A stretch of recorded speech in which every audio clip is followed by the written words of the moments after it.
قرآن حکیم، سیرت النبی صلی اللہ علیہ وآلہ وسلم، احادیث مبارکہ، فقہی مسائل کا بیان اور بہت کچھ انشاءاللہ تعالی جید علماء کرام کے ساتھ۔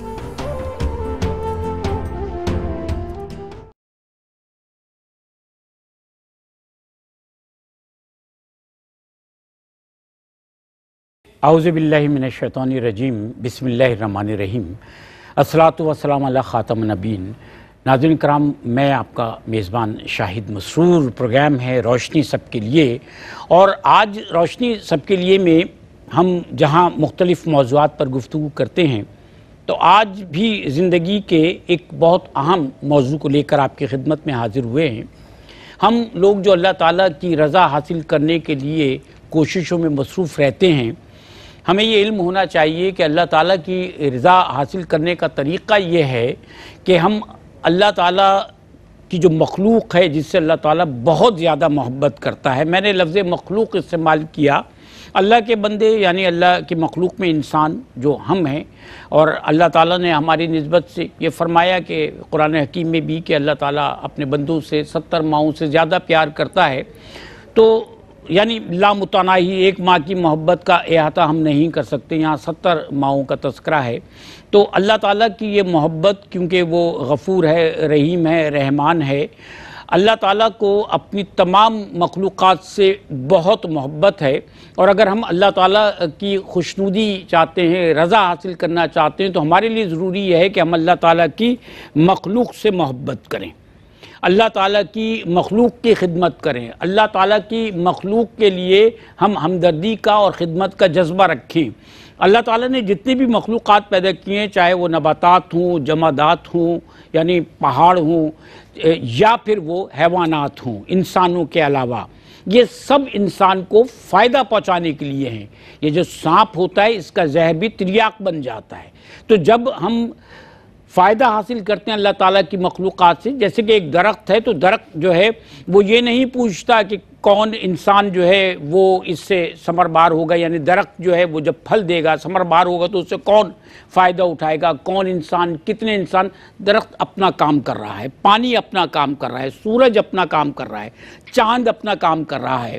اسی طرح دنیا میں موجود ہر شے اللہ تعالیٰ نے انسان کے اور مخلوقات کے فائدے کے لیے پیدا کی ہے۔ اب ہمارا کیا فرض بنتا ہے کہ ہم ان کا حق ادا کریں۔ ہم جس درخت سے پھل حاصل کرتے ہیں، جس درخت کے سائے میں ہم پناہ حاصل کرتے ہیں، ہم اس کی آبیاری کے لیے اپنی کوششیں، اپنی خدمت کو جاری رکھیں۔ اسی طرح اللہ تعالیٰ نے جو کچھ بھی اس کائنات میں تخلیق کیا ہے، قرآن حکیم میں اللہ تعالیٰ نے جو عقل والے ہیں ان کے لیے ارشاد کیا ہے نا کہ یہ جو دن اور رات کا آنا جانا ہے، یہ جو سورج اور چاند کا وقت پر نکلنا ہے، اس میں عقل والوں کے لیے نشانیاں ہیں۔ تو ہم نے اللہ تعالیٰ کو دیکھ کر نہیں پہچانا، ہم نے اللہ تعالیٰ کو جو ہے وہ کسی شکل میں نہیں پہچانا، اللہ تعالیٰ کو ہم نے اپنی عقل سے سمجھا، جانا اور پہچانا، اور قرآن حکیم میں بھی اسی عقل کے لیے کہا گیا کہ اس عقل کے رکھنے والوں کے لیے اللہ تعالیٰ کی نشانیاں اس کائنات میں موجود ہیں۔ تو اب یہاں مختصراً عرض یہ کرنا تھا کہ اس دنیا میں آنے کے بعد اللہ تعالیٰ کی رضا حاصل کرنا، اور رضا حاصل کرنے کے لیے اللہ تعالیٰ کی مخلوق سے پیار کرنا، جس سے اللہ تعالیٰ پیار کرتا ہے، اللہ تعالیٰ کی مخلوق کی خدمت کرنا، یہ ہمارا فرض ہے۔ اور ہم اس فرض کو ادا کریں گے تو ہم انشاءاللہ اللہ تعالیٰ کے سامنے روز محشر سرخ رو ہو کر اپنے ان اعمال کے ساتھ جائیں گے کہ جو ہم نے دنیا میں انجام دیے ہیں۔ آج کا موضوع خدمت خلق ہے، جس کے لیے انسان کو تخلیق کیا، وہ ہے نا کہ ورنہ جو ہے وہ عبادت کے لیے تو یہ کائنات میں ہر چیز موجود ہے جو اللہ تعالیٰ کی عبادت میں مصروف ہے۔ درد دل کے واسطے پیدا کیا انسان کو، ورنہ اطاعت کے لیے کچھ کم نہ تھے کرو بیاں۔ آج کے موضوع یعنی خدمت خلق پر گفتگو کرنے کے لیے میرے ساتھ حسب معمول ہماری اس آج کے پروگرام میں، یعنی پیر کے دن جو ہمارا پروگرام روشنی سب کے لیے آپ کی خدمت پیش کیا جاتا ہے، اس میں جو پینل موجود ہوتا ہے، جو معزز اور محترم علماء کرام، مفتیان کرام تشریف فرما ہوتے ہیں، میرے ساتھ تشریف فرما ہیں دنیا بھر میں اپنی علمیت کے حوالے سے جانے اور پہچانے جانے والے محترم مفتی محمد احسن نوید نیازی صاحب۔ السلام علیکم۔ وعلیکم السلام ورحمۃ اللہ وبرکاتہ۔ ماشاءاللہ، کئی حوالے مفتی صاحب کے اور کئی حوالے محترم ہمارے علامہ صاحب کے، علامہ خرم اقبال رحمانی صاحب ہمارے ساتھ تشریف فرمائیں، اس نشست میں ہمارے ساتھ تشریف فرما ہوتے ہیں، میں خوش آمدید کہوں گا۔ السلام علیکم۔ وعلیکم السلام ورحمۃ اللہ وبرکاتہ۔ تو ناظرین کرام، آج کا جو موضوع ہے وہ ہے خدمت خلق، اور خدمت خلق جس کے لیے آپ صلی اللہ علیہ وسلم نے اپنی زندگی کو نمونہ بنا کر ہمارے سامنے پیش کیا۔ آپ رحمت للعالمین بنا کے بھیجے گئے نا، اسی طرح محسن انسانیت بنا کے بھیجے گئے نا، اور اللہ تعالیٰ جو کہ رحیم ہے، جو کہ کریم ہے، جو کہ رحمان ہے، جو کہ غفور ہے، اس اللہ تعالیٰ نے اپنی محبتوں کا اظہار بھی ہمارے ساتھ یہ کیا کہ ہر وقت ہم اس کی، وہ سورہ رحمان میں ہے نا کہ اور تم اپنے رب کی کون کون سی نعمتوں کو جھٹلاؤ گے۔ تو نعمتوں سے بھری ہوئی زندگی میں ہم اگر اللہ تعالیٰ کی خوشنودی حاصل کرنے کے لیے اس کی مخلوق کی خدمت نہ کریں تو پھر ہماری زندگی کا مقصد حاصل نہیں ہوتا۔ محترم مفتی صاحب، خدمت خلق ایک عظیم عبادت ہے، اس پر روشنی ڈالتے ہوئے یہ بات ہمیں سمجھائیے۔ بسم اللہ الرحمن الرحیم، صلی اللہ علیہ حبیب محمد وعلی آلہ وصحبہ بارک وسلم۔ دیکھیں شاید بھی ہمارا دین تو ایسا دین ہے، دین فطرت ہے اور جامع دین ہے، کمپریہنسو دین ہے، تو اس کے اندر جو عبادت کا تصور ہے وہ بھی بہت وسیع ہے، وسیع تصور ہے، اس کا ایک براڈ پرسپیکٹیو ہے عبادت کا، یعنی صرف چند رسوم کا نام ہی عبادت نہیں ہے، نماز، روزہ، زکوٰۃ، حج، یہ بھی بے شک عبادت ہی ہیں، لیکن جو کام بھی آپ اللہ کی رضا کے لیے کرتے ہیں، اللہ کی خاطر، آپ کا جو بھی کام للہ ہے، اللہ کے لیے ہے اور اللہ کی قائم کردہ حدود کے اندر ہے، وہ کام آپ کا عبادت ہے۔ بندہ مومن کی زندگی کا ہر لمحہ اگر وہ اللہ کی رضا کے لیے صرف ہو اور اللہ کی قائم کردہ حدود کے اندر، وہ عبادت ہی ہے۔ تو اسی کے اندر جو ہے وہ اللہ کی خلق ہے، کس کی؟ خالق کی۔ تو خالق کی جو خلق ہے، اس خلق کی خدمت کرنا، اس خلق کی دائرہ شریعت کے اندر رہ کر مدد کرنا، اس خلق کے کام آنا، یہ بھی عبادت ہے۔ جبکہ للہ ہو، مقصد اللہ ہو، ریاکاری نہ ہو، نام و نمود نہ ہو، نمائش نہ ہو، دیگر جو اعمال کو فاسد کرنے والی چیزیں ہیں وہ نہ ہو، تو یہ اللہ کی بے شک یہ بھی عبادت ہی ہے اور عظیم عبادت ہے۔ اور ایک حدیث ہے، حدیث تو اگرچہ ضعیف ہے لیکن چونکہ دیگر احادیث سے بھی اس کی تائید ہو جاتی ہے، ویسے فضائل میں تو ضعیف حدیث خود بھی مقبول ہوتی ہے اور دیگر جو ہے وہ احادیث و آثار سے بھی اس کی تائید ہوتی ہے، اس لیے جو ہے وہ چونکہ بڑی مشہور بھی ہے اس کو ذکر کر رہا ہوں کہ حضور جان عالم صلی اللہ تعالی علیہ وسلم کی طرف یہ بات منسوب ہے کہ ارشاد فرمایا کہ الخلق کلہم عیال اللہ وَأَحَبُّ الْخَلْقِ إِلَيْهِ أَنْفَعُهُمْ لِإِعَالِهِ، کہ مخلوق ساری کی ساری اللہ کا کنبہ ہے، تو اللہ کی مخلوق میں اللہ کو سب سے محبوب، سب سے پیارا وہ ہے جو اللہ کے کنبے کے حق میں سب سے زیادہ نافع ہے، سب سے زیادہ نفع بخش ہے، نفع دینے والا ہے۔ اور خود حضور جان عالم صلی اللہ علیہ وسلم نے جو دوسری جگہ ارشاد فرمایا، یہ حدیث حسن ہے، یہ ضعیف نہیں، یہ حسن حدیث ہے، اس کے اندر حضور نے فرمایا خیر الناس انفعہم للناس، کہ لوگوں میں سب سے عمدہ وہ ہے جو ان کے حق میں سب سے بڑھ کر نفع بخش ہے۔ نافع ہونا دیکھیں خود مطلوب ہے اسلام کا، دین کا، اور صرف نافع ہونا نہیں بلکہ انفع ہونا، کہ خیر کا مدار اس پہ رکھا ہے، خیریت کا مدار رکھا ہے، بتا دیا کہ لوگوں میں سب سے اچھا کون ہے؟ جو اللہ کی مخلوق کے حق میں، لوگوں کے حق میں سب سے بڑھ کر نافع ہے۔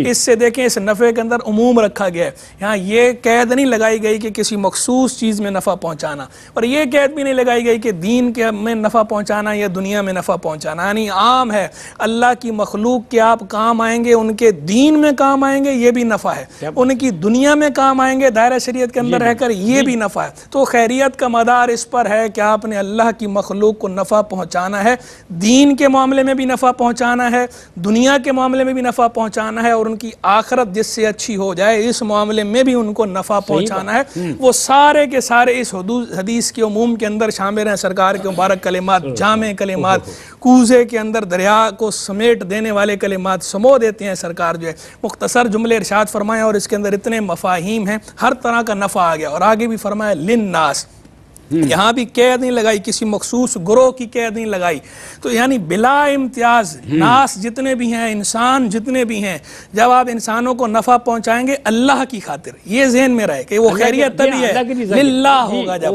آپ کا وہ کام اگر للہ ہے، اللہ کی رضا کے لیے ہے، تو پھر آپ خیر ہیں، خیر اس میں تفضیل ہے، اس میں تفضیل یعنی سپرلیٹو ڈگری، سب سے اچھا، خیر کا مطلب ہے سب سے اچھا، تو لوگوں میں سب سے اچھا، تو آپ سب سے اچھے بن جائیں گے اگر اللہ کی خاطر اللہ کی مخلوق کو نفع پہنچائیں گے، تو اللہ کی مخلوق کے حق میں نافع بن جائیں۔ ویسے بھی بندہ مومن کو زار نہیں ہونا چاہیے، بندہ مومن کو مضر نہیں ہونا چاہیے، بندہ مومن کو نافع ہی ہونا چاہیے۔ ماشاءاللہ ماشاءاللہ۔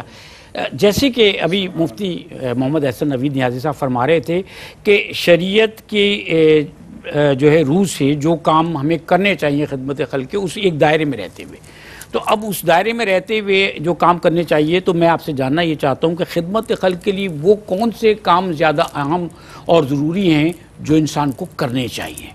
بسم اللہ الرحمن الرحیم والصلاة والسلام علی رسولہ الکریم، اما بعد۔ جی شاہد بھائی، اس میں ایک بنیادی بات تو یہ ہے کہ ہم اللہ کی مخلوق کی خدمت کرنا چاہتے ہیں، ان کی مدد کرنا چاہتے ہیں، ان کے کام آنا چاہتے ہیں۔ تو اس سوال کا بنیادی جواب تو یہ ہے کہ آپ جس کی مدد کرنا چاہتے ہیں اس کی جو ضرورت ہے اس کو آپ پورا کریں گے تو ہی بہترین طریقے پہ خدمت خلق ہو سکے گی۔ جی ہاں، شریعت کے دائرے کی قید ہم نے پہلے ہی لگا دی ہے، اللہ کی ناراضگی والا کام نہ ہو۔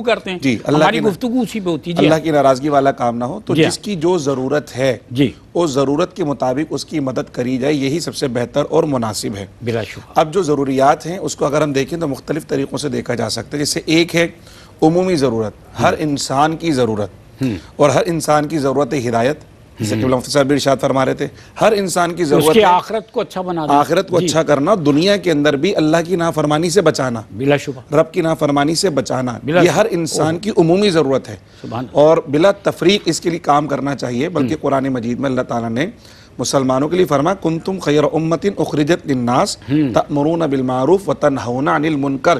یہ بھی اللہ کی مخلوق کی بہترین خدمت ہے، جس طرح بھوکے کو کھانا کھلانا بہترین خدمت ہے، اسی طرح لوگوں کو جہنم کے عذاب سے بچانا، اللہ کی نافرمانی سے بچانا اور دین اسلام کی چھاؤں تلے لے کر آنا، یہ بھی بہت بڑی خدمت ہے۔ تو یہ ہے ایک عمومی دائرہ کار جس میں ہم پوری صرف علاقے ہی نہیں بلکہ پوری دنیا کے جو انسان ہیں وہ اس کے دائرہ کار کے اندر آتے ہیں۔ پھر ہم دیکھتے ہیں کہ انفرادی کیفیات میں تو کچھ ایسی نیڈز ہوتی ہیں، بنیادی ضروریات ہوتی ہیں انسان کی، جس میں غذا سب سے پہلے آ جاتی ہے کہ غذائی اجناس ہیں، اس کی ضروریات ہیں، تو بھوکوں کو کھانا کھلانا اس کی بڑی فضیلت پیارے آقا صلی اللہ علیہ وسلم نے احادیث مبارکہ میں ارشاد فرمائی۔ بلکہ حضور سے پوچھا بھی گیا کہ اسلام میں افضل ترین عمل کیا ہے، تو آپ نے فرمایا تطعیم الطعام، کہ تم کھانا کھلاؤ۔ تو پیارے آقا صلی اللہ علیہ وسلم نے اس کی ترغیب باقاعدہ ارشاد فرمائی۔ پھر اسی طریقے سے ہم دیکھتے ہیں کہ پانی کی ضرورت ہے، تو پیارے آقا صلی اللہ علیہ وسلم اس کی بھی ترغیب ارشاد فرمائی۔ اور پھر جب مدینہ منورہ میں صحابہ کو پانی کے لیے پریشانی ہوئی تو باقاعدہ آپ صلی اللہ علیہ وسلم نے کنویں کے متعلق جو کنواں لے کر وہ ہے لے کر اور پھر اس کو وقف فرمایا۔ آپ کی اجازت سے میں ایک وقفے پہ جا سکتا ہوں، اس بات کو آگے مکمل کر دیں۔ میں یہی سمجھا تھا وقفے پہ جانا چاہنا۔ جی حضرت، ہمارے ساتھ رہیے گا، ہم موجود ہیں۔ کرام روشنی سب کے لیے، اور آج کا موضوع ہے خدمت خلق۔ بہت خوبصورت موضوع، یعنی اللہ تعالیٰ کی صفات کو اگر ہم دیکھتے ہیں تو اللہ تعالیٰ کی بے شمار صفات ایسی ہیں کہ جس میں اللہ تعالیٰ اپنی مخلوق سے محبت کے اظہار کے ساتھ کہیں ان کو رزق پہنچا رہا ہے، کہیں اللہ تعالیٰ رزق پیدا کرنے والا ہے، کہیں ان کو جو ہے عافیت دینے والا ہے، یعنی اللہ تعالیٰ ان پہ رحم کرنے والا، کرم کرنے والا۔ تو اللہ تعالیٰ کی جو ذات ہے وہ جتنی مہربان ہے اور جتنی محبت اللہ تعالیٰ کو اپنی مخلوق سے ہے، اس نسبت کو دیکھتے ہوئے اور پھر آپ صلی اللہ علیہ وسلم کو اللہ تعالیٰ نے اس پوری کائنات کے لیے، رہتی دنیا تک انسانوں کے لیے، مخلوقات کے لیے جس طرح رحمت جس طرح سے بنا کر بھیجا، اگر اس کو دیکھا جائے تو سب کو دیکھتے ہوئے ہمارے سامنے اللہ تعالیٰ کا یہ فرمان موجود ہے کہ آپ صلی اللہ علیہ وسلم کی زندگی میں تمہارے لیے عمل کا بہترین نمونہ موجود ہے، اور آپ صلی اللہ علیہ وسلم تو وہ ذات پاک ہیں صلی اللہ علیہ وسلم کہ جنہوں نے کبھی دشمنوں کے لیے اور جنہوں نے ایذا پہنچائی ان کے لیے بھی اپنی زبان سے بد دعا نہیں نکالی۔ تو ہمیں ویسا ہی بننے کے لیے سیکھنا ہے، اور سیکھنے کے لیے ہم آپ سے جاننا چاہ رہے تھے کہ خدمت خلق میں وہ کون سے اہم امور یا کام ہیں جو زیادہ اہم ہیں اور زیادہ ضروری ہیں۔ آپ ارشاد فرما رہے تھے۔ ارشاد فرما رہا تھا کہ انسانی جسم کی جو غذائی ضروریات ہیں اس کے حوالے سے ہم نے بات کی، اور پانی کی فراہمی کے حوالے سے ہم نے بات کی۔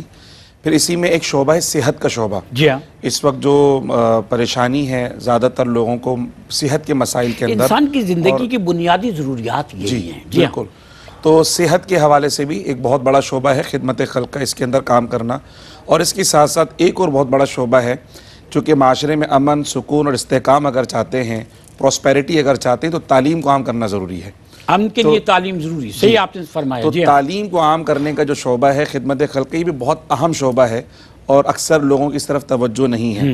تعلیم خواہ مذہبی ہو یا عصری ہو، تعلیم ہے اس تعلیم کے فروغ کے لیے امت کو، رسول اللہ کی امت کو آگے بڑھانے کے لیے، ترقی دینے کے لیے، اس دنیا کے اندر بھی دشمنان اسلام کا مقابلہ کرنے کے لیے تعلیم یافتہ ہونا بھی ضروری ہے۔ تو اس تعلیم کے شعبے کے اندر بھی اپنی خدمات پیش کرنا، یہ وہ ہیں جو انسان کی بنیادی ضروریات میں شمار ہوتی ہیں۔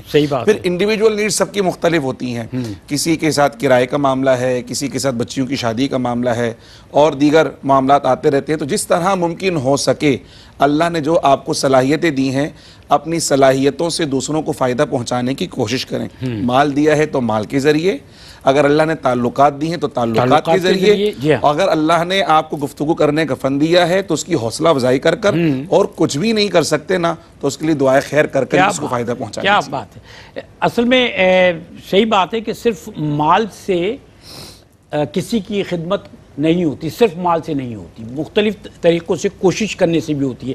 ابھی جیسے کہ فرما رہے تھے محترم رحمانی صاحب کہ آپ صلی اللہ علیہ وسلم نے بھی دیکھے نا، علم کے ذریعے تعلیم فرما کے اس معاشرے کے لوگوں کو انسان بنایا تو علم بھی بہت ضروری ہے۔ تو بہترین طریقہ کسی کی خدمت کرنے کا کیا ہے؟ کسی کو نصیحت کرنا چاہتے ہیں، کسی کی خدمت کرنا چاہتے ہیں، ہمیں تو یہ تعلیم دی گئی کہ کسی کی مدد کرو تو ایک ہاتھ سے سیدھے ہاتھ سے کرو تو الٹے ہاتھ کو خبر نہ ہو۔ بہترین طریقہ کیا ہے خدمت خلق کا؟ پہلے تو بہترین طریقے سے پہلے تو یہ بات کہ کسی کی مدد جو ہے وہ ہم کیوں کریں، یہ بھی ایک بڑا وہ ہے۔ آج کل کے لوگ جو ہے جب کوئی مدد کی بات ہو تو پہلے تو ان کے ذہن میں یہ بات آتی ہے نا کہ ہم کیوں مدد کریں کسی کی، ہم کسی کے کام کیوں آئیں، اس میں ہمارا کیا فائدہ ہے؟ یہ تو خود غرضی ہے، خود غرضی ہے نا۔ تو ویسے انسان کی جبلت میں ہے نا، انسان کی جبلت میں بغیر اپنے فائدے کے، بغیر اپنے نفع کے انسان کوئی کام نہیں کرتا۔ کتنا بڑا فائدہ ہے جی، وہ یہی اسی طرف آ رہا تھا۔ تو پہلے آپ یہ دیکھیں کہ یہ جو اگر آپ کسی کی مدد کریں گے تو اس مدد کرنے کے اندر آپ کا بینیفٹ کیا ہے، آپ کو کیا پروفٹ مل رہا ہے۔ ایک تو حضور جان عالم صلی اللہ علیہ وسلم نے ارشاد فرمایا من استطاع منکم ان ينفع اخاہ فلیفعل۔ پہلی بات تو یہ کہ آپ کے نبی کا، آپ کے محبوب علیہ السلام کا، رب کے محبوب ہیں، ان کا فرمان ہے، انہوں رحمت اللہ عالمین صلی اللہ علیہ وسلم کیا فرما رہے ہیں؟ تم میں سے جو اپنے بھائی کی مدد کرنے کی طاقت رکھتا ہو، استطاعت رکھتا ہو، فلیفعل، تو ضرور مدد کرے۔ ان کا تاکیدی حکم ہے۔ تو پہلے تو آپ یہ دیکھیں کہ میرے نبی کا تاکیدی حکم ہے کسی کی مدد کرنے کا، تو جب میں نے کسی کی مدد کرنے کا موقع آئے گا اپنے نبی کے تاکیدی فرمان پر عمل کروں گا، ان کی اتباع کروں گا، اور ان کی اتباع میں ہی خیر ہے، اس جہان کی بھی اور اس جہان کی۔ پھر اگلی بات یہ بھی حضور جان عالم علیہ السلام نے ارشاد فرمایا، آپ نے کیا فرمایا؟ اللہ فی عون العبد ما کان العبد فی عون اخیہ۔ اللہ اس وقت تک اپنے بندے کی مدد میں رہتا ہے جب تک اس کا بندہ اپنے بھائی کی مدد میں رہتا ہے۔ یعنی جب آپ کسی کی مدد کریں گے اللہ آپ کی مدد کرے گا۔ آپ اللہ کے راستے پہ نکل جائیں، اللہ تعالیٰ آپ کے امور انجام دلوا دے گا۔ جب آپ کسی کی مدد اللہ کی خاطر کر رہے ہیں اس کی ضرورت کے وقت، تو جب آپ کو ضرورت ہوگی تو اللہ آپ کی مدد کرے گا۔ اور آپ کی ضرورت جو ہے وہ اس دنیا سے متعلق بھی ہے، اس دنیا سے متعلق بھی ہے، یہاں بھی عموم ہے۔ تو اللہ آپ کی اس دنیا میں بھی مدد فرماتا ہے اور اللہ آپ کی اس دنیا میں مدد فرماتا ہے۔ آپ کو یہاں ضرورت آتی ہے مدد کی، اللہ آپ کو یہاں ضرورت آپ کی پرووائڈ کرتا ہے۔ وہاں آپ کو مدد کی ضرورت ہوتی ہے، اللہ آپ کی وہاں مدد فرماتا ہے۔ تو کسی کے کام آنا، کسی کی مدد کرنا، اس کا نتیجہ کیا ہے، اس کا فائدہ اور ثمرہ کیا ہے؟ حضور کی اطاعت، اور دوسرا اللہ کی مدد کا، اللہ کی نصرت کا حصول، اللہ کی تائید کا، اللہ کی حمایت کا حصول، اور اس سے بڑی سعادت کی بات کیا ہے؟ اور پھر اللہ خوش بھی ہوتا ہے، رحمت بھی نازل فرماتا ہے۔ اب آ جائیے اس بات کی طرف کہ جو مدد کرنے کا طریقہ ہے۔ تو مدد کرنے کا طریقہ دیکھیں، سب سے پہلے تو آپ یہ دیکھیں کہ جب آپ کسی کی مدد کرنے جا رہے ہیں تو اس کو اس مدد کی جو اس کی ضرورت ہے آپ وہ پوری کریں۔ یعنی یہ نہیں کہ اس کی ضرورت کچھ اور ہے اور آپ کہہ رہے نہیں میں یہ نہیں کرتا، میں یہ کر دوں گا، میں یہ کر دوں گا۔ جس چیز کی اس کو ضرورت ہے آپ اسے وہ چیز پرووائڈ کریں۔ اس کو ضرورت دواؤں کی ہے اور آپ اسے دوائیں نہیں دے رہے، آپ کہہ رہے کہ میں آپ کو جو ہے وہ خوراک دے دیتا ہوں، تو اس کی ضرورت اس وقت دواؤں کی ہے، اسے دوائیں چاہیے، اسے خوراک نہیں چاہیے، تو آپ اسے دوائیں فراہم کریں۔ اگر اسے خوراک کی ضرورت ہے تو آپ اسے خوراک فراہم کریں، اگر اسے پانی کی ضرورت ہے تو پانی فراہم کریں، اور کسی چیز کی ضرورت ہے، جس چیز کی اگلے کو ضرورت ہے تو ضرورت مند وہ ہے، تو اس کی ضرورت کا تعین ہوگا، اس کی ضرورت پوری ہو جائے، اس کے اعتبار سے تعین ہوگا، بالکل پوری ہو، تو وہ آپ نے مدد اس کی اس طریقے سے کرنی ہے۔ اور یہ دیکھیں ابھی بات ہوئی بھوکوں کو کھانا کھلانے کی بات، بھوکوں کھانا کھلانے پہ مجھے سرکار غوثیت مآب کا فرمان یاد آ گیا۔ حضرت چونکہ ان کا مہینہ بھی شروع ہونے والا ہے، سرکار غوثیت مآب قطب ربانی محبوب سبحانی سیدنا شیخ عبد القادر جیلانی قدس سر ربانی، انہوں نے فرمایا فتشت الاعمال کلھا، میں نے سارے کے سارے اعمال کھنگالے، تفتیش کی تو کہا فما وجدت افضل من طعام الطعام، میں نے کھانا کھلانے سے بڑھ کر کوئی عمل افضل نہیں پایا، ولا اشرف من الخلق الحسن، اور اچھے اخلاق سے بڑھ کر شرف والا کوئی عمل نہیں پایا۔ اور پھر فرمایا اگر میرا دل یہ کرتا ہے، اگر دنیا میں چاہتا ہوں دنیا میرے ہاتھ پہ رکھ دی جائے، لأطعمها الجیاع، میں ساری کی ساری بھوکوں کو کھلا دوں۔ پھر فرمایا میرے ہاتھ میں سوراخ ہے کہ میرے اس میں کوئی چیز دیتا ہے، پیسے رکتے نہیں، اگر 10,000 آ جائیں تو ابھی رات میرے پاس نہیں گزاریں گے، میں تقسیم کر دوں گا۔ تو اللہ کی مخلوق کی خدمت کرنے کا جذبہ صوفیہ صافیہ کا، اولیاء کاملین کا کیسا تھا، وہ ہمارے لیے حضور جان عالم علیہ السلام کی اتباع میں حضور کے زیر سایہ وہ بھی ہمارے لیے رول ماڈل ہیں۔ پہلے رول ماڈل سرکار علیہ السلام ہیں، اور ان کی اتباع میں ان کے زیر سایہ ان کے ماننے والے دین کے خدام جنہوں نے خود نام کمایا اپنا اس دنیا کے اندر بھی، اس دنیا کے اندر بھی، وہ لوگ بھی ہمارے لیے رول ماڈل ہیں کہ دیکھیں وہ کس طرح مخلوق کی خدمت کیا کرتے تھے۔ پھر جب آپ کسی کی خدمت کریں، کسی کی مدد کریں، تو اس مدد کرنے کے بعد چاہے کوئی بھی مدد ہو کسی بھی طرح کی، اس مدد کے اندر پھر آپ اگلے پہ احسان نہ جتائیں، بلکہ یہ جو لوگ کرتے ہیں نا کسی کی مدد کرنے کے بعد پھر اس پہ احسان جتاتے ہیں کہ ہم نے تو جو ہے نا وہ اس کی فلاں وقت مدد کی، فلاں وقت مدد کی، یہ کر کے آپ اپنا عمل ضائع کر رہے ہیں، یہ کر کے آپ اسے ایذا پہنچا رہے ہیں۔ خود قرآن میں منع کیا گیا بالمن والعذا، دوسروں کو خبر نہ ہو، قرآن میں منع کیا گیا ولا تبطلوا صدقاتکم بالمن والعذا، کہ احسان جتا کر تکلیف پہنچا کر اپنے صدقات باطل نہ کرو۔ یعنی جب آپ کسی کو احسان جتاتے ہیں، اس کو دوسروں کے سامنے ذلیل کرتے ہیں، تو جو نیک عمل آپ نے کیا تھا وہ قرآن کہہ رہا ہے کہ آپ کا نیک عمل ضائع ہو جاتا ہے، تو یہ کام نہیں کرنا۔ اسے سعادت سمجھنا ہے، کسی کے آپ کام آئے تو اللہ کے حضور شکر ادا کریں کہ اللہ نے آپ کو یہ توفیق عطا فرمائی۔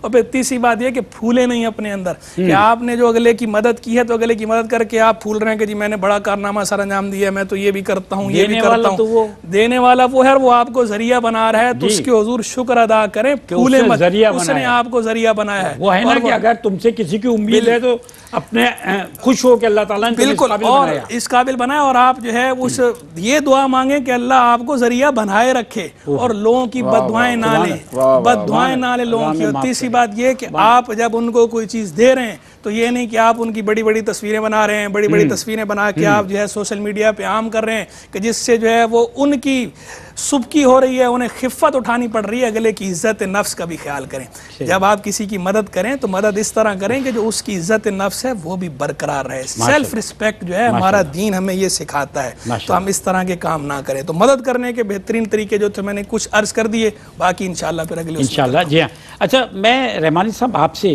جاننا چاہ رہا ہوں کہ ایک اور رویہ ہے، ایک اور سوچ ہے، اس کے حوالے سے تھوڑی سی رہنمائی فرمائیے کہ خدمت خلق کر رہے ہیں، خدمت خلق کر رہے ہیں، لیکن باقی فرائض جو ان کو صرف نظر کر دیا، ان سے بچے ہوئے ہیں، وہ فرائض ادا نہیں کر رہے ہیں جو فرائض ہیں، خدمت خلق کر رہے ہیں۔ ایسی بھی سوچ ہے بہت سارے لوگوں میں، آپ اس سوچ اور رویے کے بارے میں کیا کہیں گے؟ بلا شبہ اسلام ایک توازن کی کیفیت سکھاتا ہے، جی، ہر کیفیت میں، ہر معاملے میں توازن ہونا چاہیے۔ اور اگر یہ فرائض کا تعلق جیسے دین کے ساتھ ہے، یعنی عبادات، اللہ رب العزت کی جو حقوق ہے، حقوق اللہ جسے ہم کہتے ہیں، تو سب سے پہلا حق تو ہم پر ہمارے رب کا ہے، بلا شبہ۔ اگر اپنے رب کا حق ادا نہیں کر رہے تو مخلوق کا حق کیا ادا کر سکیں؟ صحیح۔ اور مخلوق کا حق جو ہم ادا کر رہے ہیں یا مخلوق کی جو خدمت کر رہے ہیں، اگر عبادت سمجھ کر کر رہے ہیں تو اس عبادت کا حکم بھی کس نے دیا؟ اللہ نے دیا، تو پہلے اس کی عبادت تو کیجیے۔ تو بنیادی طور پر سب سے پہلا فریضہ ہمارے اوپر یہی ہے کہ جو اللہ کے حقوق ہم پر ہیں ان حقوق کو ادا کریں، بلا شبہ، اس کے بغیر کوئی چھوٹ نہیں ہے۔ اللہ پاک نے جہاں اعمال صالحہ کا ذکر فرمایا قرآن مجید میں 12 فرمایا، پہلے آمنو، ایمان لانے کے بعد، پھر وعملوا الصالحات ہے۔ تو ایمان کی تقاضوں میں بنیادی تقاضا یہ ہے کہ جب رب کو مانا ہے تو رب کی فرما برداری کرنی ہے، صحیح بات، اطاعت کرنی ہے، عبادت کرنی ہے، یہ سب سے پہلا تقاضا۔ پھر اس کے بعد اعمال صالحہ ہیں۔ اگر ایمان نہیں تو کوئی بھی عمل اچھا ہو سکتا ہے لیکن وہ نیکی نہیں بن سکتا۔ نیکی وہ اسی وقت بنے گا جب اس کی بنیاد ایمان کے اوپر ہوگی۔ کیا بات، اگر ایمان کے اوپر بنیاد نہیں تو اچھا ضرور کہلایا جا سکتا ہے کہ چلو بہت اچھا کام کیا، لیکن وہ نیکی میں شمار نہیں ہوگا۔ اچھا، پھر ایک طرف تو یہ بھی کیفیت ہے جیسے ہم نے کہا کہ حقوق اللہ کی غفلت، دوسری طرف آپ یہ بھی دیکھیں گے معاشرے میں ایک رویہ یہ بھی نظر آتا ہے کہ ہم باہر سب کو کھلا رہے ہیں لیکن جن کو کھلانا ہم پہ واجب ہے ان کی فکر نہیں کر رہے، ان کی طرف غفلت کر رہے ہیں۔ جن کا نفقہ واجب ہے ان پہ خرچ نہیں کر رہے، اور جن کو کھلانا ہم پہ فرض نہیں ہے وہ ایک مستحب عمل ہے، اچھی بات ہے، وہاں دل کھول کے خرچ کر رہے ہیں۔ اچھا، گھر والوں کے علاوہ بھی رشتہ داروں میں بعض ایسے قریبی لوگ ہوتے ہیں جن کی کفالت آپ پر فرض ہے، آپ کی اجازت سے ایک وقفے پہ جانا چاہوں گا، حاضر ہوتے ہیں، ہمارے ساتھ رہیے گا۔ ناظرین کرام، روشنی سب کے لیے ایک دفعہ پھر ہم آپ کی خدمت میں حاضر ہیں۔ آج کا موضوع ہے خدمت خلق، اور آج کے موضوع کے اعتبار سے جو ابھی میں نے سوال محترم رحمانی صاحب سے کیا، خرم اقبال رحمانی صاحب سے، علامہ صاحب سے، وہ یہ تھا کہ بعض لوگ جو ہیں اپنے فرائض کو تو پس پشت ڈال دیتے ہیں لیکن خدمت خلق انجام دے رہے ہوتے ہیں، اور یہ نظریہ اور یہ رویہ بہت سارے لوگوں میں پایا جاتا ہے۔ اللہ تعالیٰ نے جو ہے وہ جو رشتہ دار آپ کے قریب کے ہیں، رشتے اللہ تعالیٰ نے عطا فرمائے نا، تو یہ جو قریب کے رشتہ دار ہیں، آپ کے اقربا ہیں، ان کے حوالے سے بھی کچھ فرائض عائد فرمائیں، جیسے کہ رحمانی صاحب فرما رہے تھے۔ اور سب سے بڑھ کر یہ ہے کہ یہ بھی حکم ہوا کہ وہ کمائی، وہ پیسہ جو آپ اپنے گھر والوں پر خرچ کرتے ہیں اس میں بڑی فضیلت ہوتی ہے۔ بعض لوگ بخل سے کام لیتے ہیں، بعض لوگ اخراجات زیادہ کرتے ہیں، لیکن یہ حقیقت ہے کہ اللہ کے دی ہوئی نعمتوں کو اپنی گھر والوں پر، اپنے اقربا پر، یا جن کی کفالت آپ پر فرض ہے، آپ یہی فرما رہے تھے، وہ فرض بھی ادا کرنا چاہیے۔ جی بالکل، میں اصل میں اس سوال کی دو ڈائمنشنز تھی، ایک حقوق اللہ کے حوالے سے تھی، اور پھر وہ عرض کی میں نے، پھر دوسری طرف حقوق العباد کے حوالے سے میں عرض کر رہا تھا کہ اللہ پاک نے قرآن مجید میں ارشاد فرمایا یسألونک ماذا ينفقون قل ما انفقتم من خیر فللوالدین والاقربین والیتامى والمساکین وابن السبیل۔ اللہ کی راہ میں بھی جب خرچ کرنے کی بات آئی تو فرمایا کہ جو والدین پہ خرچ کرتے ہو، جو اقربا پہ خرچ کرتے ہو، رشتہ داروں پہ، قریبی رشتہ داروں پہ خرچ کرتے ہو، اس کی فضیلت زیادہ ہے، باقی سب بعد میں آتے ہیں، پہلے یہ ہیں۔ تو اس وقت معاشرے کے اندر ہمیں یہ ایک بڑی ایک حیران کن اور تکلیف صورتحال نظر آ رہی ہے کہ والدین بھوکے ہیں مگر باہر روڈ پہ دسترخوان لگا کے لنگر چل رہا ہے، ٹھیک ہے، لوگوں میں جوڑے بانٹ رہے ہیں، والدین سے نہیں پوچھیں کہ عید کے کپڑے بنائے یا نہیں بنائے۔ بالکل بالکل، تو یہ بھی ایک بڑا المیہ ہے۔ تو آپ خدمت خلق کریں تو اس میں پہلا حق جو ہے، اچھا یہ بھی ایک تصور شاید باہر والوں کو دینے میں زیادہ ثواب ہے، گھر والوں کو دینے میں ثواب نہیں ہے شاید، تو پہلے تو قرآن کی آیت بھی ہم نے آپ سے عرض کر دی کہ اللہ پاک کو تو فرمان یہ کہ خیر یہی ہے کہ پہلے والدین، پھر اقربا، رشتہ دار جو ہے ان پہ خرچ کیا جائے۔ اور حدیث مبارکہ پیارے آقا صلی اللہ علیہ وسلم، جیسے بندے کو شوق ہوتا ہے صدقہ کرنے کا، اب اضافی مال تو ہے نہیں کہ صدقہ کروں، صرف اتنا ہی ہے کہ گھر والوں کو کھلاؤں، تو انہوں نے فرمایا بہترین صدقہ یہی ہے جو اپنے گھر والوں کو کھلا رہے ہو، یعنی اس پہ بھی تمہیں صدقے کا ثواب ملے گا، یعنی کہ باہر والوں کو کھلانے پر ہی صدقے کا ثواب ملے گا، پرندوں کو دانہ ڈالنے پہ صدقے کا ثواب ملے گا۔ افضل صدقہ تو یہ کہ پہلے اپنی ذمہ داریاں جو گھر کی طرف بنتی ہیں ان کو پورا کیا جائے۔ یہ معاشرے کے ہر فرد کے لیے ہے کہ اپنے گھر والوں کی ضرورتوں کو پورا کرو، جیسے کہ آپ فرما رہے ہیں صدقہ ہے یہ بھی، پھر اس کے بعد بالکل پھر اس طرح یہ دائرہ کار وسعت اختیار کرتا ہے، پھر عامت المسلمین بھی اس کے اندر شامل ہو جاتے ہیں۔ اسی طرح فرمایا کہ وہ خرچ کرو جو اضافی ہے، یعنی ایسا بھی نہ خود تنگ دست ہو گئے، قل العفو، اپنی ضروریات کے بعد جو بچتا ہے اس کے اندر لوگوں کو شامل کیا جائے، خرچ کیا جائے۔ تو بلا شبہ خدمت خلق کرنا بہت افضل عمل ہے، اس کی بہت زیادہ تاکید بھی ہوئی ہے، اجر و ثواب بھی ہے، لیکن جو شروعات ہے وہ پہلے فرائض سے ہے، حقوق اللہ بھی ادا کرنے ہیں اور حقوق العباد کے اندر جو فرائض شامل ہیں ان کو ادا کیا جائے، پھر مستحبات امور کی طرف متوجہ ہوا جائے۔ کیا بات ہے، صحیح بات ہے سر۔ یہ تو ایک ایسا موضوع ہے جس پہ ایک پورا پروگرام ہو سکتا ہے صرف اس سوال کی نسبت سے۔ اب سر ایک اور بات آ گئی ہے، ہم پروگرام کے آغاز میں بھی یہ عرض کرتے رہے کہ آپ صلی اللہ علیہ وسلم کا رحمت للعالمین اور محسن انسانیت بنا کے اللہ تعالیٰ نے بھیجا۔ اب انسان جب خدمت خلق کے جذبے کے تحت معاشرے میں آتا ہے تو کیا اسے انسانوں کے درمیان کسی قسم کا امتیاز یا اس طرح کا کوئی برتاؤ کرنا چاہیے؟ دیکھیں شاہد بھائی، ہمارا قرآن مجید فرقان حمید جو ہے، جو اللہ رب العالمین کا لاریب کلام بلاغت نظام ہے، یہ شروع کہاں سے ہو رہا ہے؟ سورہ فاتحہ۔ پہلی آیت کیا ہے سورہ فاتحہ کی؟ بسم اللہ الرحمن الرحیم کے بعد سورہ فاتحہ کی پہلی آیت الحمدللہ رب العالمین۔ جی، تمام حامدین کی تمام اوقات میں تمام تعریفیں اس اللہ کے لیے ہیں جو عالمین کا رب ہے۔ تو اللہ رب کس کا ہے؟ عالمین کا۔ یہاں دیکھیں، نہ تو صرف مسلمین کہا، نہ کوئی اور طبقہ خاص کیا، اللہ رب ہے عالمین کا۔ رب کا معنی کیا ہوتا ہے؟ پالنے والا، پالنہار ہے۔ تو یہ جو لوگ لوگوں کی مدد کرتے ہیں، لوگوں کی کفالت کرتے ہیں، تو ان پہ بھی اللہ کی صفت رب کا، اس میں رب کی تجلی پڑتی ہے، یہ اس کا پرتو بنتے ہیں۔ اللہ تبارک و تعالیٰ انہیں مخلوق کے اندر یہ مربی بنا دیتا ہے، پالنے والا۔ اللہ انہیں ذریعہ بناتا ہے. حقیقت میں رب وہ ہے, یہ لوگ اللہ کی عطا سے مربی ہوتے ہیں, پالنے والے ہوتے ہیں, تربیت کرنے والے ہوتے ہیں, کفالت کرتے ہیں, پرورش کرتے ہیں اگلے کی. تو دیکھیں جس طرح اللہ رب العالمین جو ہے وہ عالمین کا رب ہے, وہ پرورش کرنے میں, تربیت کرنے میں, پالنے میں کوئی تفریق نہیں برتتا, کوئی امتیاز نہیں کرتا. تو ایسے ہی رب العالمین کا وہ بندہ جو اللہ کی صفت رب, اسم رب کی تجلی جس پر پڑ رہی ہے, جسے اللہ ذریعہ بنا رہا ہے, مربی بنا رہا ہے, تو اسے بھی کوئی امتیاز, کوئی تفریق نہیں برتنی چاہیے. اللہ رب العالمین عالمین کا رب ہے. تو یہ, اور ہمارا دین جو ہے یہ عالمگیر دین ہے, آفاقی دین ہے. اور ہمارے نبی جو ہے ان کو بھی اللہ نے کیا بنا کے بھیجا ہے, وَمَا أَرْسَلْنَاكَ إِلَّا رَحْمَةً للعالمین. یہ بھی صرف مسلمانوں کے لیے رحمت نہیں ہے, یہ بھی عالمین کے لیے رحمت ہے. اللہ عالمین کا رب ہے, ہمارا خدا عالمین کا رب ہے, ہمارے نبی جو ہے وہ عالمین کی رحمت ہے. تو اس لیے ہم بھی جب اللہ اور اللہ کے رسول علیہ السلام کے فرامین کی اتباع کریں گے, ان کے فرامین کی اتباع کرتے ہوئے تو ہی لوگوں کی مدد کرنی ہے نا. ہم نے انہوں نے فرمایا اس لیے مدد کر رہے ہیں. تو اس لیے ہم بھی جب وہاں تفریق نہیں ہے, وہاں امتیاز نہیں ہے, تو اسی طرح ہم بھی یہاں امتیاز نہیں کریں گے. نہ رنگ کا امتیاز کریں گے, نہ نسل کا امتیاز کریں گے, نہ زبان کا امتیاز کریں گے, نہ ہی مذہب کا امتیاز کریں گے. مدد کرتے ہوئے کسی کی کوئی امتیاز برتنے کی ضرورت نہیں, حاجت نہیں. یہ ہم نے بلا امتیاز, کوئی کسی تعصب کو جگہ دیے بغیر ذہن میں ہم نے سب کی مدد کرنی ہے. لیکن یہ ذہن میں رکھیں کہ مدد کی جو ڈیکورم ہے اسی کی بات ہو رہی ہے. اس کا یہ مطلب قطعاً کوئی نہ نکالے کہ بھئی چوروں کی بھی مدد کی جائے, ڈاکوں کی مدد کی جائے, کرمنلز کی مدد کی جائے. جو مجرم ہیں جزا و سزا کا معاملہ اس سے الگ ہے. اس حوالے سے کہا جاتا ہے کہ جرم سے نفرت کرو, مجرم سے نہ. جی وہ تو ٹھیک ہے, مجرم سے تو نفرت الگ ہے, لیکن جو ہے وہ ہم نے کرمنلز کو فیسیلیٹیٹ کرنا یہ جو ہے مدد نہیں ہے, یہ ظلم ہے, یہ خیانت ہے, اس سے منع کیا ہے. ان کی حقیقت میں مدد کیا ہے کہ ان کو ہم نے جرم سے روکنا ہے. اگر جرم سے روک سکتے ہیں, اگر نہیں روک سکتے تو ہم نے سہولت کار نہیں بننا, کسی بھی جرم کے اندر سہولت کار نہیں بننا, یہ اس کے اندر شامل نہیں. وہ امتیاز بہرحال کیا جائے گا, یہ امتیاز اپنی جگہ پر ہے. جزا و سزا کے معاملے سے ہٹ کر جنرل بات ہو رہی ہے کہ ویسے ہم کسی قسم کا امتیاز نہیں برتیں گے, نہ ہم امتیاز برتنے کا حکم ہے. اور جہاں یہ فرمایا گیا شروع میں جو میں نے روایت بیان کی تھی, اس کے اندر بھی کیا تھا, الخلق کلہم عیال اللہ, مخلوق ساری کی ساری اللہ کا کنبہ ہے.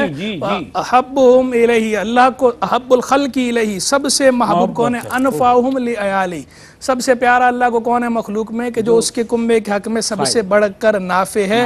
یہاں دیکھ قید نہیں ہے, کوئی تفریق نہیں رکھی گئی کہ کسی مخصوص گروہ والے کی آپ نے مدد کی. مدد آپ نے سب کی کرنی ہے, سب کی مدد کریں گے, اسی کا ہمیں حکم دیا گیا ہے, اور یہ امتیاز ہم نے نہیں برتنا. لیکن بہرحال ترجیحات جو ہیں ان کا تعین کیا جائے گا, وہ اس کے منافی نہیں ہے کہ جو پہلے ہم سے متعلق ہیں ان کی مدد کرنا, جن کا نفقہ ہم پہ لازم ہے, ہم پہ ضروری ہے, وہ پہلے ہے, وہ مقدم ہے. یہ نہیں کہ جن کا نفقہ ہم پہ لازم ہے یا جو ہماری سراؤنڈنگ ہے, ہم اپنی سراؤنڈنگ کو چھوڑ کر, اپنے گھر کو چھوڑ کر, اپنے پڑوسیوں کو چھوڑ کر, اپنی گلی کو چھوڑ کر, اپنے محلے کو چھوڑ کر, اپنے شہر کو چھوڑ کر, اپنے ملک کو چھوڑ کر کسی ایسی جگہ خرچ کرنا شروع کر دیں یا ایسی جگہ دینا شروع کر دیں کہ جہاں ضرورت اس کے مقابلے میں کم ہے.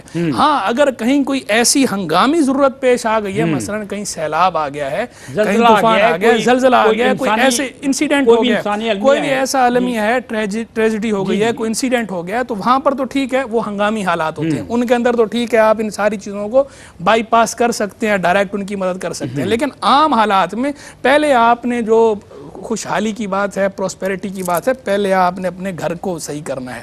گھر کو صحیح کرنا آپ کے ذمہ ضروری ہے, پڑوسیوں کو صحیح کرنا ہے, گلی کو, محلے کو, پھر شہر کو, پھر صوبے کو, پھر ملک کو, اور پھر اس کے بعد باہر جانا ہے. یہ نہیں کہ یعنی یہ جتنی آپ کی سراؤنڈنگ ہے, ساری سراؤنڈنگ کو آپ نے چھوڑ دی ہے, بائی پاس کر کے آپ ڈائریکٹ جو ہے وہی جو ہم بات کر رہے تھے گھر کو چھوڑ کے باہر. تو گھر کا مطلب یہ ہے کہ آپ جہاں رہتے ہیں, آپ کا محلہ, یعنی آپ ڈیوٹی چھوڑ کے, آپ کا شہر, آپ کا ملک, ڈیوٹی آپ نے چھوڑ دی ہے. رافی آپ کہہ رہے ہیں میں اوور ٹائم لگا رہا ہوں, تو جو آپ کا ٹائم ہے, ڈیوٹی ہے, وہ تو آپ کر نہیں رہے. اوور ٹائم کس بات کا؟ اوور ٹائم تب ہوتا ہے کہ جب آپ اپنی ڈیوٹی پوری کرتے ہیں, اس کے اوپر اوور ہے تو آپ کو کچھ بینیفٹ ملے گا. جب آپ اصل ڈیوٹی چھوڑ کے صرف اوور ٹائم کے اس میں رہیں گے تو وہ آپ کو اس کا اجر اس طرح نہیں ملنا, نہیں ہو پائے گا. میں 1 منٹ ہے میرے پاس, آپ کا میسج چاروں آج کے موضوع کے اعتبار سے.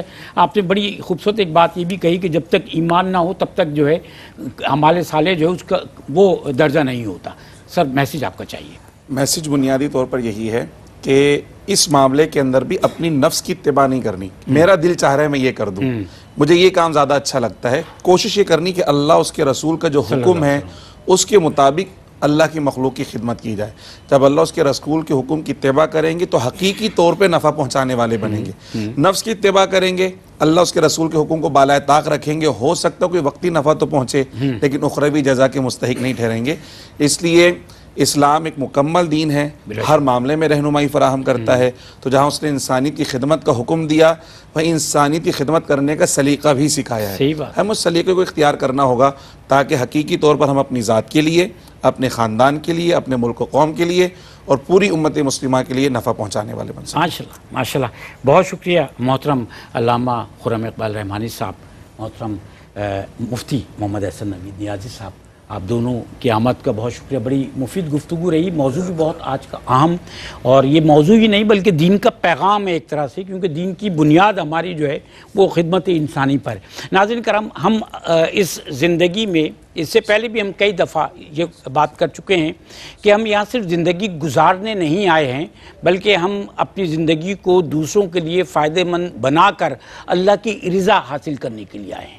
یہ وہ امتحان ہے کہ جس میں کامیاب ہونے کی ہم میں سے ہر شخص کوشش کرتا ہے، اور جو شخص اپنے اعمال کی نسبت سے دوسروں کے لیے جتنا زیادہ فائدہ مند ہو جاتا ہے وہ اس امتحان میں کامیاب ہو کر اللہ تعالیٰ کے سامنے پیش ہوگا۔